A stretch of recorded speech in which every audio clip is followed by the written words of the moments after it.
Cordial saludo, mi nombre es Yarley Astrid Urrego Brand, hago parte del grupo 24 de bioquímica y hoy les voy a hablar del ciclo de Krebs y la fosforilización oxidativa. ¿Qué es el ciclo de Krebs? Esta es una ruta metabólica que forma parte de lo que se conoce como la respiración celular típica de los organismos aeróbicos.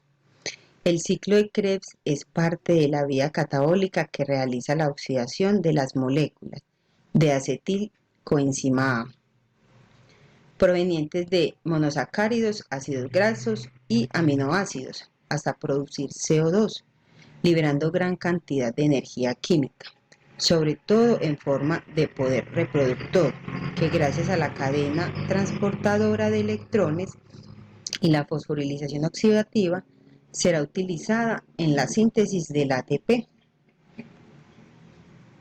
La importancia del ciclo de Krebs.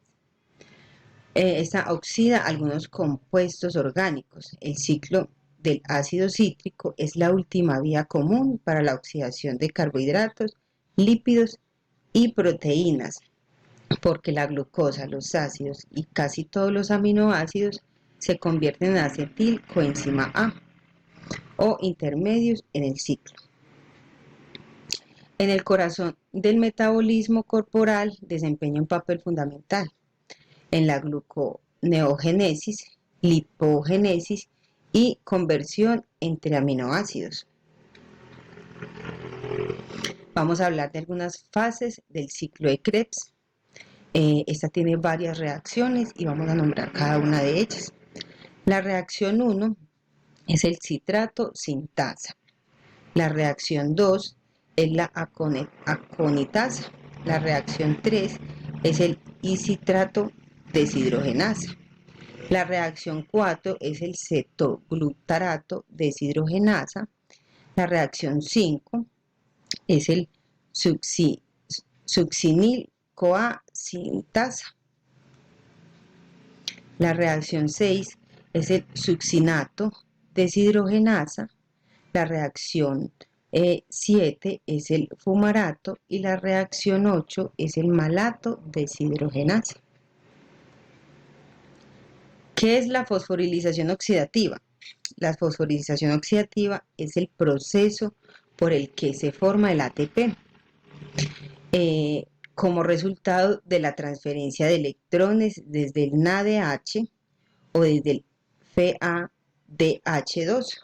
al O2 a través de una serie de transportadores electrones. Acá miramos un poco de las imágenes y cada uno de sus complejos.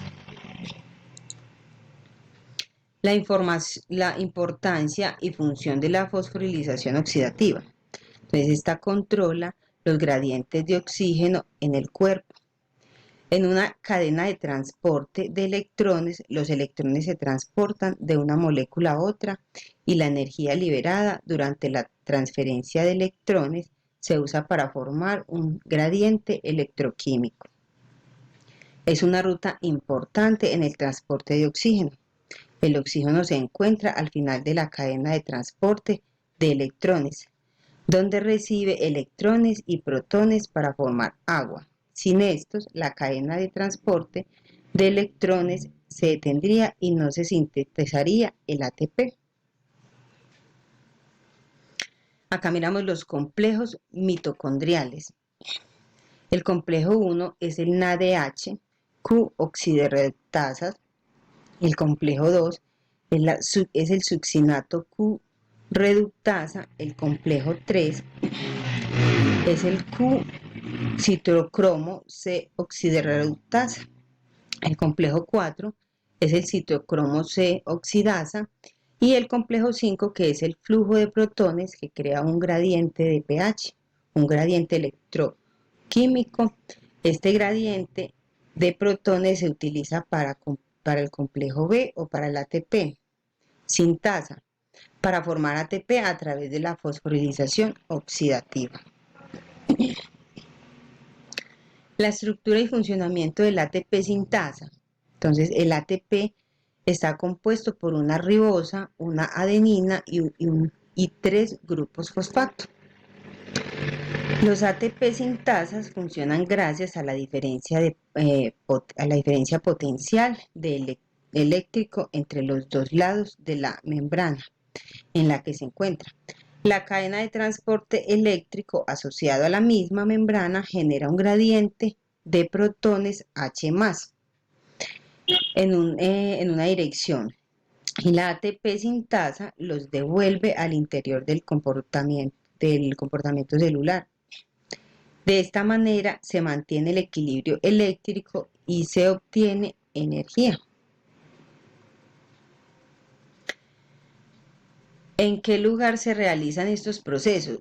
Esos procesos se realizan en el ciclo de Krebs, que es donde ocurre en la matriz mitocondrial.